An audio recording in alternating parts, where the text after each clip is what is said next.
Called himself the Zodiac Killer. Zodiac, a symbol that now stands for terror. Threat of the Zodiac Killer. Disco for the man known as the Zodiac Killer. The element. The psychotic killer has already murdered 5. Letter received from the Zodiac Killer, and But some morning, shoot out the tires and then pick off the...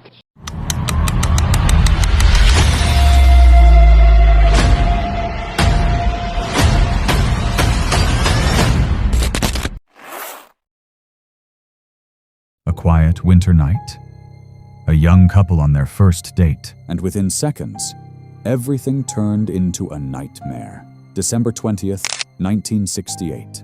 Lake Herman Road, on the outskirts of Vallejo, California. It was a cold, silent night. The kind of isolation where even the wind feels loud. 16-year-old Betty Lou Jensen and 17-year-old David Faraday were on their first official date.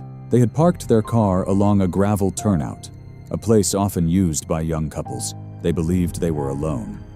But at approximately 11:15 p.m., another car pulled up behind them. At first it seemed normal, maybe just another passing driver, but the car didn't leave. Moments later, a man stepped out. No warning, no conversation. He approached and forced them out of the vehicle. David Faraday was shot at close range, almost execution style, just behind his ear. Betty Lou panicked and tried to run into the darkness, but she didn't get far. She was shot 5 times in the back. Police later recovered .22 caliber shell casings scattered across the ground. There was no robbery, no sexual assault, no clear motive. Just controlled, calculated violence. This was not random. This was the beginning. Killer returned. But this time, he made sure someone would remember him. July 4th, 1969. Blue Rock Springs Park, Vallejo. While the country celebrated Independence Day, another attack was about to unfold. 22-year-old Darlene Ferrin and 19-year-old Michael Majot sat in their parked car just after midnight. At approximately 12:40 a.m., a vehicle approached them, then drove away. Minutes later, it came back. This time, it stopped directly behind them. A man stepped out, holding a flashlight. Michael initially thought it was a police officer, but then the shooting started. Without warning, the attacker fired multiple rounds into the car. Michael was hit several times but survived. Darlene Ferrin was critically wounded and later died. Then something disturbing happened. The killer came back. He returned to the car and fired again, as if making sure no one survived. Michael later described the attacker as a heavy-set white male, around 26 to 30 years old, but the description was not enough. And then, the killer did something no one expected. He introduced himself. July 31st, 1969. 3 major newspapers, including the San Francisco Chronicle, received letters from the killer. Each letter contained part of a 408-symbol cipher, and for the first time, a name appeared: Zodiac. The message read, I like killing because it is so much fun. The cipher was later solved by a school teacher and his wife. What it revealed was deeply disturbing. The Zodiac believed his victims would become his slaves in the afterlife. This wasn't just murder, this was obsession, a psychological game. This time, he didn't just attack, he created a symbol of fear. September 27th, 1969, Lake Berryessa, Napa County. Unlike previous attacks, this happened in daylight.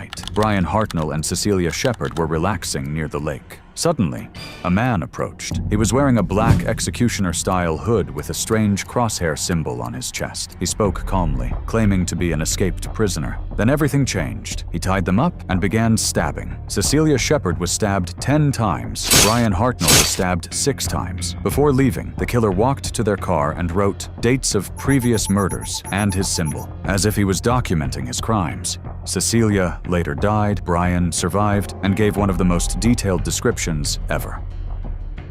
He moved into the city, where witnesses existed, and yet he still escaped. October 11th, 1969, San Francisco. Taxi driver Paul Stine picked up a passenger. That passenger was the Zodiac. Near Presidio Heights, he shot Paul Stine in the head. But this time, witnesses saw him. Teenagers from a nearby house described the suspect. White male, Glasses, short hair. Police even stopped a man matching that description. But due to a radio dispatch error, the suspect was described as a black male. Officers let him go. Without realizing, they had just let the Zodiac walk away.